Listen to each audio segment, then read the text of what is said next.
ஆசையை தயவாக்கி தயவை அன்பாக்கி அன்பை அருளாக்கி அவ்வருளை கொண்டு சிவமயமாதலே அறிவு பெற்றதின் பயனாகும். அறிவு பெற்றதின் பயன் ஆசையை தயவாக்கி தயவை அன்பாக்கி அன்பை அருளாக்கி அவ்வருளை கொண்டு இறைமயமாதலே அறிவு பெற்றதின் பயனாகும்.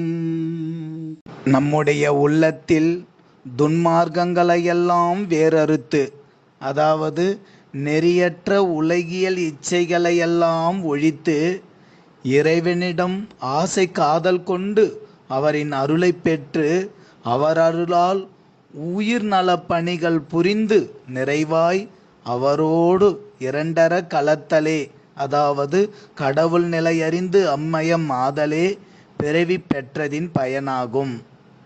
அதாவது ஆசையை தயவாக்கி தயவை அன்பாக்கி அன்பை அருளாக்கி அருளை கொண்டு சிவமயமாதலே அறிவு பெற்றதின் பயனாகும்.